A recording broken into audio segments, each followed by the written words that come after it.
Dear friends, I am grateful for the invitation to share with you some thoughts on the soul-stirring subject of the emergence of a society shaped by the divine teachings. Discussing this topic in Canada, a country that has already made important contributions to the progress of the cause of God and to the advancement of humanity, and it is destined to do more in the decades and centuries to come, is a pleasure. Abdu'l-Baha visited Canada in 1912. The significance of the words he uttered while in Canada is these days becoming more and more apparent. Anyone would do well to reflect on what he talked about when he was in Montreal and to consider what the journalists who listened to him reported in the media.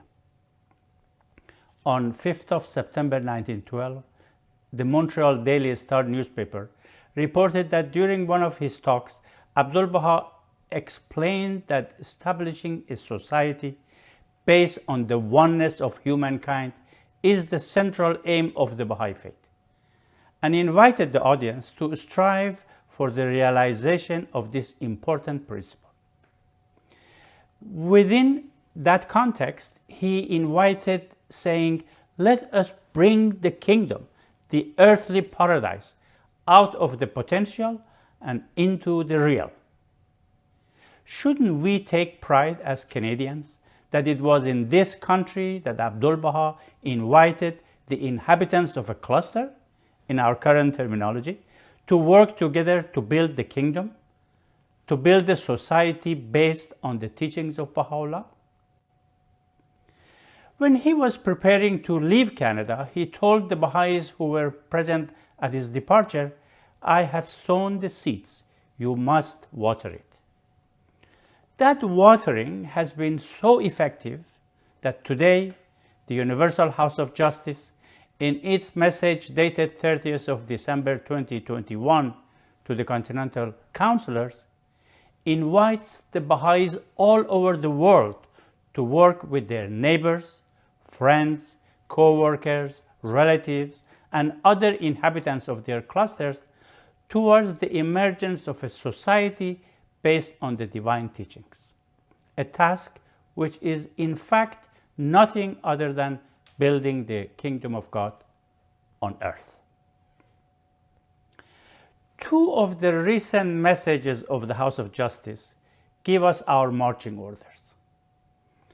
In its Rizwan 2021 message, the House of Justice assisted the Friends to see the progress made during the past 25 years, whereby the Baha'i world, in the words of the House of Justice, underwent a transformation that endowed it with an undreamed of capacity to learn, to grow, and to serve humanity. Inspired by this message, you should consider the progress made in your own cluster during the past 25 years. This exercise will no doubt act as a source of encouragement and will also give you hope and confidence for the prospect of yet much greater achievements. The letter of the House of Justice, dated 30th of December 2021, addressed to the Continental Councillors, outlines what we would all be engaged in during the next 25 years. Never mind how old some of us would be at the end of these 25 years. It announces a new series of plans focused on a single aim: the release of the society-building power of the faith in ever greater measures. How privileged we are to live in the day when learning how to establish the kingdom of God on earth, learning how to contribute to the emergence of a society shaped by the divine teachings, has finally arrived. The message is a masterpiece of love, encouragement, and empowerment to the Friends the world over. It is a symphony in which a worldwide community that has just marked a stunning 25 years of progress is given direction for the next 25 years and a framework for action over the next 9 years. It gives a vision that should inspire us all and maps out the path we are all to walk, while of course acknowledges that we are at different points along this path. It provides for all the 6,000 clusters in which a program of growth is being established, clusters with very diverse circumstances and at different stages of development to move forward. In short, the message describes the mighty spiritual enterprise in which the people of Baha'i all over the world are engaged, and is rich with examples of success and possibilities in clusters at various stages in their development. Our task is to understand the guidance, consider its implications for individuals, institutions, communities, and indeed for our own cluster, and then, alive to the significance of the day and to the significance of our activities, arise and strive for the emergence of this society. Relating the contents of each paragraph to the conditions of our own cluster, we will see that in some of the paragraphs, the guidance is exactly what we need to focus on at this time, while in other paragraphs, we are given a vision of where our cluster will be after the process of community building has further advanced. As you try to apply the guidance to your own clusters, you will most likely discern that in your cluster, a greater expression of the society building power of the faith requires, first and foremost, still further advances in the process of entry by troops. Careful study of the message will also reveal that what you will be doing in the next 25 years to further advance the process of entry by troops will not be precisely the same as before, as a shift is implied in the message of the Universal House of Justice. I will share a few thoughts about this shift. This shift is not so much in what we should be doing, but in how we should do it. I have personally noted at least 8 features of the 9-year plan that, in my estimation, are elements of this shift, and I believe that every cluster would do well to reflect on them and to ensure that a clear and a systematic response is made to each of these features. I will mention first all of the 8, but we'll talk about only a few of them as time permits. So first, the concept of reading the reality of the cluster, identifying what needs to be done next, and make a path to achieve it. Second, the concept of measurable outcomes for progress in 2 aspects of the plan: diffusing the light of Baha'u'llah's revelation ever more widely, and extending the roots of his faith ever more deeply into the soil of society, and how the Institute remains the invariable instrument for achieving these outcomes, inviting us to have an expanded vision of the Institute. Third is the emphasis on outward looking. Fourth, the advice that friends reflect periodically on effective ways of teaching the faith in their surroundings, and to fan within the hearts a passion for teaching. Fifth is strengthening the process of learning within each cluster. Sixth, what the House of Justice refers to as dissemination of information. Seventh, the role youth have to continue to play in a more decisive manner. And 8, the skills of having a sense of focus that allow many lines of action to advance without being in competition with each other. So let me begin by sharing a few words about the first point. In paragraph 15 of the message, the House of Justice asked the friends serving at the grassroots everywhere to read their own reality and ask themselves what, in light of the possibilities and requirements at hand, would be fitting objectives to pursue in the coming cycle or series of cycles. It then goes on to say much can be learned from the experience of the friends in similar clusters. For a community that is a step further along the same path can provide valuable insights about the goal to strive for next. And at the end of that paragraph, it adds, as the friends ponder what is before them, they will readily see that for every community there is a goal in reach, and for every goal a path to reach it.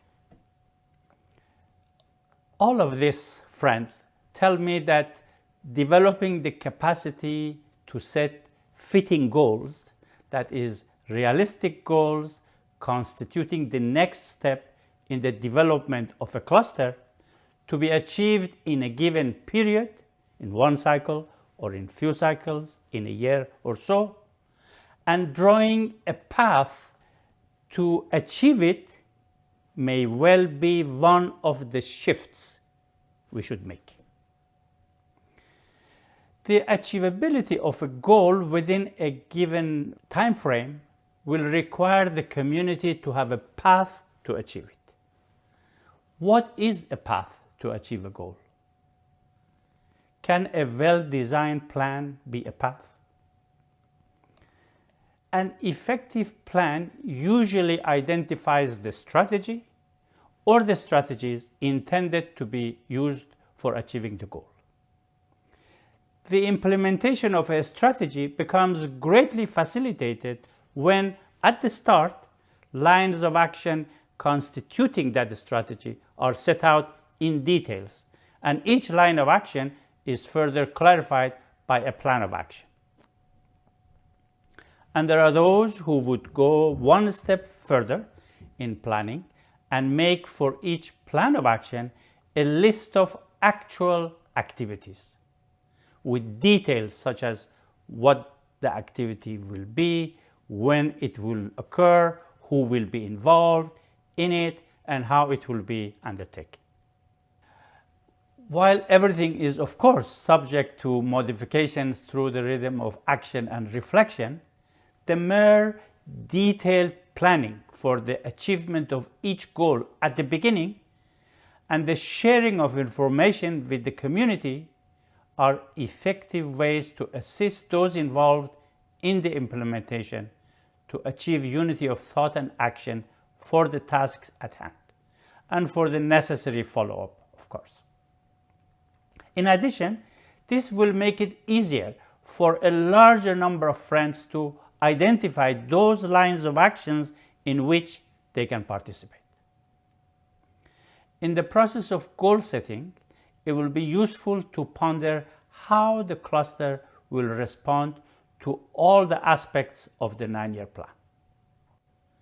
Take, for instance, the guidance that the essentially spiritual undertakings of diffusing the light of Baha'u'llah's revelation ever more widely and extending the roots of his faith ever more deeply into the soil of society, each have measurable outcomes. What does diffusing the light of Baha'u'llah's revelation mean, and how is this measured at the level of the cluster? What does extending the roots of the faith ever more deeper into the soil of society mean, and how to assess it within the cluster? What are some fitting goals with measurable outcomes for each of these undertakings? An outward-looking orientation, friends, is another feature of the plan implying a shift. This requirement has been always emphasized by the House of Justice, but its inevitability at this time can be felt in the guidance in paragraph 19 of the message, which says, "The release of the society-building power of the faith at the grassroots is a capacity that comes into greater demand as closer association and cooperation with the inhabitants of the cluster population becomes a reality."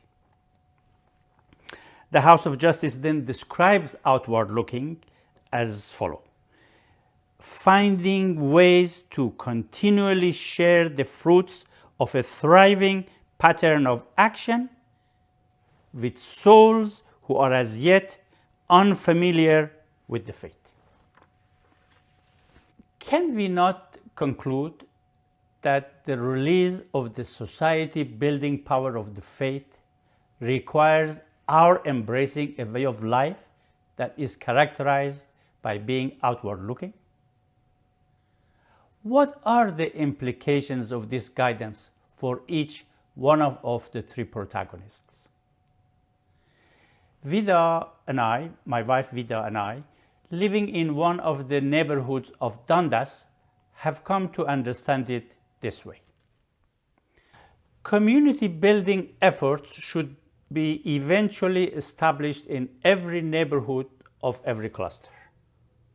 Every cluster should therefore have a plan for this gradual but constant progression. Whatever the receptivity of the neighborhood we live in, we have the obligation to strive to contribute to the implementation of the divine plan. We therefore either have to move to a more receptive neighborhood of our choice, or engage in learning how to be the agent of change and spiritual transformation of the society in the neighborhood where we are. We realize that whatever the level of receptivity of our neighbors, we need to act with full confidence that they, those still unaware of the message of Baha'u'llah, have the capacity to be the protagonists of their own and their society's spiritual transformations. And finally, we reminded ourselves that we should indeed strive to do this even if we doubt our own abilities, since we have total confidence in the ultimate success of a learning process guided by the Universal House of Justice. With this understanding, we saw it as our responsibility to learn how to establish friendship, which is the first step for accompanying our neighbors on their spiritual journey. We concluded that lack of interest by the neighbors in close association with the newcomers is not a response from their souls, but rather a reaction derived from the culture dominant among them. And every culture is there to change. We remembered the emphasis that Abdul Baha, Shoghi Effendi, and the House of Justice make that Baha'is are the leaven of the world and should act as leaven. One of the requirements of an effective leaven is that of blending with what is intended to be transformed. For the Baha'is, involvement in the life of society, and association and friendship with neighbors is analogous to the mixing of yeast, which is leaven, with flour and water. When the yeast is well mixed and the temperature reaches the right level, the dough has no choice but to rise and become ready to be baked into bread. With us acting as the yeast and the greater plan of God getting the temperature to the right level, the world will turn into a wonderfully leavened dough and will be baked in the oven of hardships. And as the transformation of society comes about at the appropriate time, the desired bread will be ready. We concluded that all of us, indeed, have the obligation as individuals and families to learn how to become outward-looking. We must allow this outward-looking orientation to further influence our pattern of activity. Nay, we must allow it to shape our social life. In the context of being outward-looking, we will come to better appreciate the significance of the capacity that the Baha'i community has gained over the past 25 years to open the doors of our activities to all and to welcome large numbers of people to our celebrations. The Canadian Baha'i community can take pride in having demonstrated the capacity to extend invitations to over 100,000 souls and to welcome the participations of at least 30,000 to the twin bicentenary celebrations. 2 years later, according to statistics from the Baha'i National Center, the number of regular participants in core activities across Canada is nearly 30,000. Given this proven experience, friends, can we not confidently aim at soon welcoming 50,000 or more to our core activities?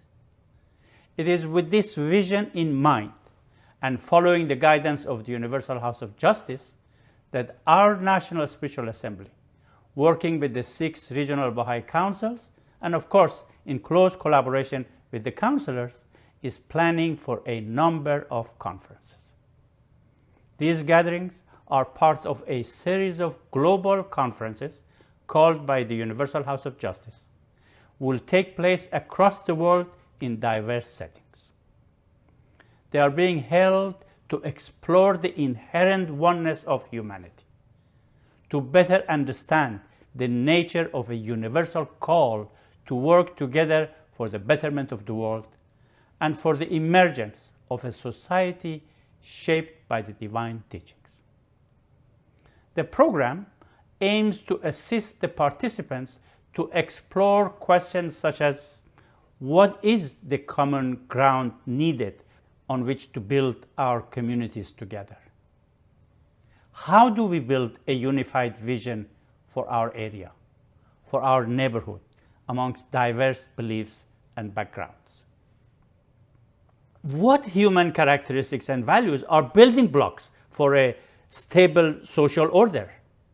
How do we navigate a pathway to decision-making through inclusivity, understanding, and detachment? How is our understanding of the inherent oneness of humanity a means for social progress? As to the question of who can be invited to these conferences, I would say anyone who you think would be interested in attending can be invited. Remember, Abdul Baha says, every community in the world findeth in these divine teachings the realization of its highest aspiration. So people from all backgrounds, cultures, religions, and ages are warmly invited. You can think particularly of all the Baha'is, whether active in the core activities or not, all your neighbors, co-workers, relatives, and friends who participate in the activities, all those who come to the Holy Day celebrations and attend firesides. Families are especially welcome. In addition to the main program, sessions will be offered for children and junior youth at the same time. Many more souls who associate with the Baha'is and are one way or another directly or indirectly connected to the community, and well-wishers of any well-wishers of mankind can attend. Remember that only a percentage of the total number you invite will attend these conferences, and only a percentage of those who attend will come to the core activities, firesides, and other Baha'i gatherings. One can then say the more attendees in these conferences, the more likely the number of regular participants from the wider society in your community building efforts. In relation to having an outward-looking orientation, I should mention one other point, namely the necessity to learn how to talk about the nature of what the Baha'is are doing in a language and a tone that those yet unfamiliar with the message of Baha'u'llah will find it easier to participate in this great enterprise. You may find paragraph 4 of the message of the House of Justice dated 30th of December inspiring for this purpose. In a gathering of some university professors in Montreal, Abdul Baha told them that Baha'is are trying to restore the unity of the human world and to eradicate all prejudices from the surface of the earth. He then asked them, "Don't you want the world to find true unity and be freed from prejudice and relieved of war and conflict? Do you not want to do this?" We need, friends, to learn the language to speak to our friends and neighbors. In the same token, we need to learn how to talk about the training institute and the courses it offers so as to encourage the inhabitants of a cluster to participate. With an outward-looking orientation, the centrality of the teaching work becomes more evident. The Universal House of Justice says that the accomplishment of the previous series of plans could not have occurred without a tremendous advance in the teaching work. It invites us to reflect on effective ways of teaching the faith in our surroundings and to fan within our hearts a passion for teaching.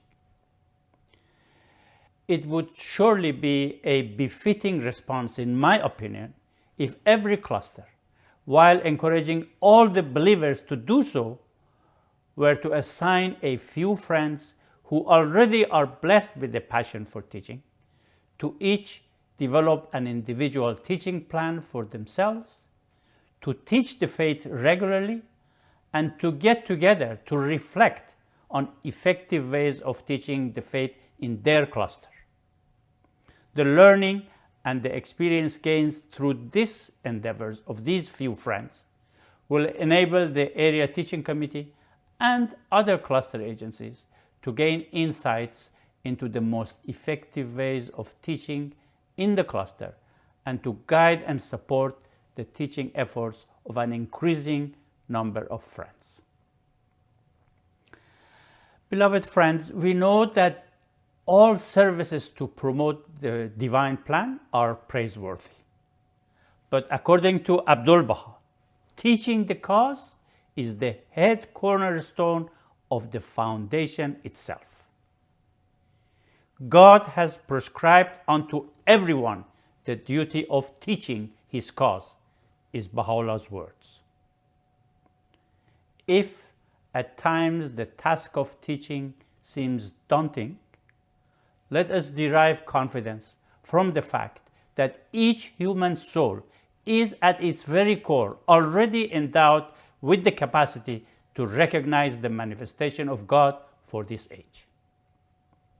As you know, there are various ways of carrying out teaching activities. The holding of regular devotional gatherings is teaching the cause, as this activity helps to provide an environment that encourages people to study Baha'u'llah's message. It is worthy of every family in the cluster, in each cluster, whether the Baha'is or those attracted to the vision of Baha'u'llah, to hold at least one such gathering and learn how to invite the participations of neighbors, colleagues, friends, and others who are as yet unfamiliar with the teachings of Baha'u'llah. Having ongoing children's classes and forming junior youth groups likewise constitute teaching the cause.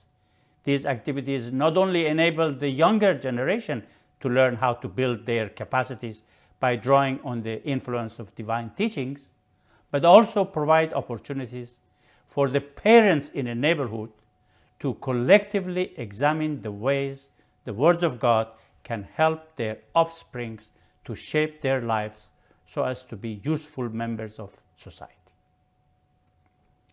The formation of study circles is teaching the cause.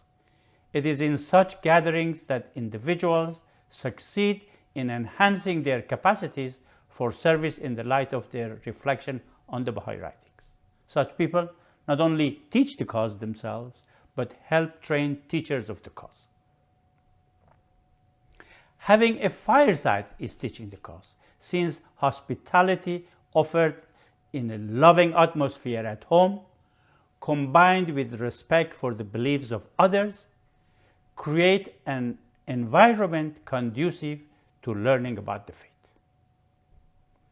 Association with the inhabitants of the cluster establishes friendships that then lead to the holding of regular, friendly get-togethers to exchange views on spiritual themes and social issues, ultimately familiarizing those interested in the message of Baha'u'llah. This clearly constitutes teaching the cause. Pioneering, whether internationally or on the home front within Canada or within the sub-region or even within your own cluster, with the purpose of contributing to the fulfillment of the goals of the plan, this too is teaching the cause. Any other effort to assist seekers in the study of the faith likewise is teaching the cause. All such initiatives are needed. Each one of us is obliged to strive to teach the cause one way or another. Universal participation in serving the divine plan is crucial. The House of Justice, in a letter dated September 1964, and in reference to the Baha'i community, says, "In this organic, divinely guided, blessed, and illumined body," the Baha'i community, "the participations of every believer is of utmost importance, and it is a source of power and vitality as yet unknown to us." Here is another important point about teaching the cause. The Universal House of Justice has repeatedly stated that it does not matter if a person's heart is illumined with the light of faith in Baha'u'llah through a devotional meeting, one of the courses of the Training Institute, or by elevated conversations and attending a fireside. What is of particular importance, however, the House of Justice says, is that a percentage of the new believers go through the courses of the Training Institute, thereby enhancing their capacities and gaining certain practical experience for service. One of the several reasons for this important strategy is given in paragraph 9 of the December 30th message. With the capacities acquired through the participation in the courses of the training institutes, the House of Justice says, "The pattern of activity unfolding at the grassroots opens up a variety of settings in which receptive souls, sometimes whole families or peer groups, can take part in meaningful conversations which awaken interest in the vision of the faith and the person of Baha'u'llah."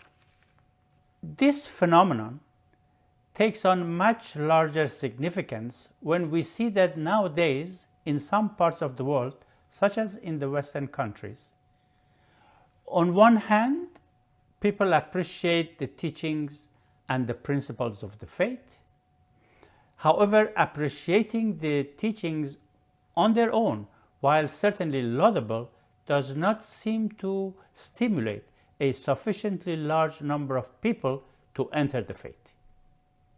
On the other hand, experience shows that in light of the acceleration of social disintegration, Through our efforts to introduce a pattern of vibrant community life characterized by diversity, unity, and imbued with the spiritual joy of participation in service to one's fellow human, as stated in the Rizwan 2021 message,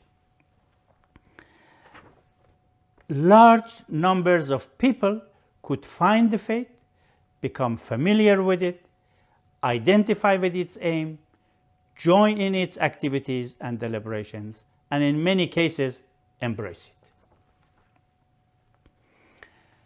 This particular phenomenon, alongside other possibilities offered by the Training Institute, render the Institute as a potent means, the words of the House of Justice, a potent means for the society-building power of the faith to find release.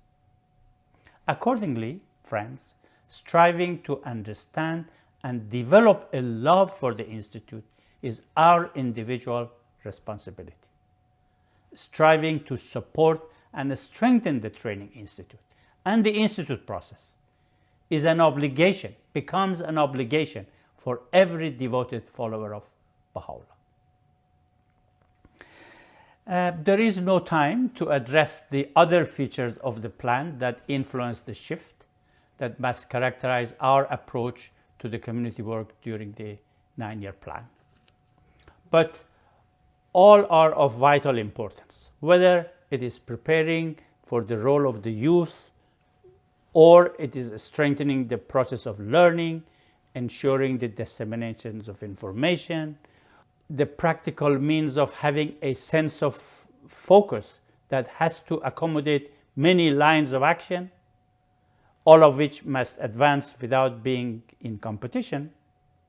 Each one should be approached in every cluster in a step-by-step way, and a practical goal and a path or a plan to achieving it be made. I would like to end my remarks by sharing a few points about the verb strive in the last sentence of paragraph 2 of the message of the House of Justice. In the dictionary, to strive is defined as to exert oneself vigorously, to struggle vigorously, and to make strenuous efforts for achieving a goal. The Supreme Body states how immensely blessed are those souls who, alive to the greatness of this day and the significance of their actions, strive for the emergence of a society shaped by the divine teachings.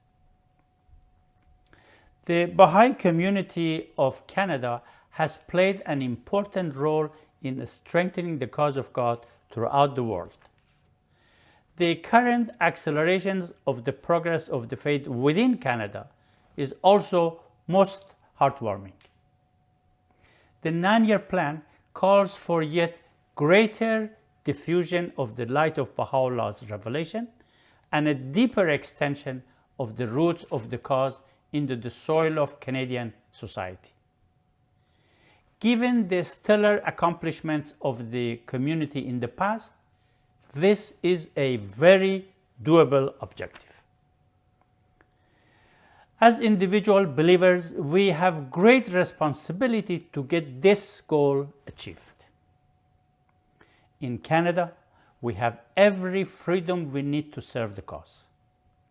We have loving, capable Baha'i institutions to guide and support our endeavors. The community is blessed with a spirit of sacrificial service to the faith, including contributions towards the material needs of the faith.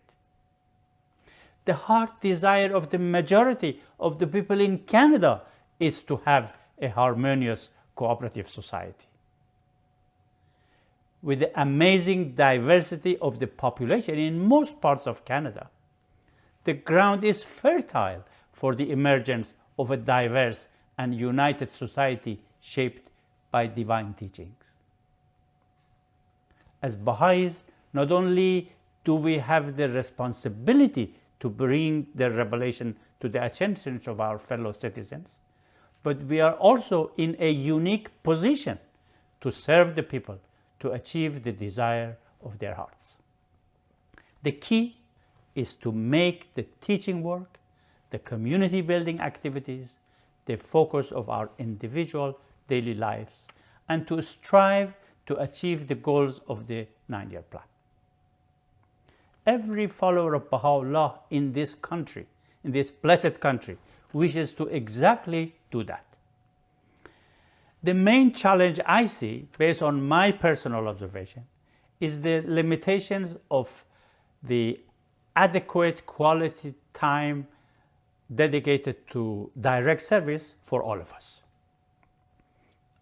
More individuals and more time are needed to ensure the uninterrupted advancement of the process in every cluster.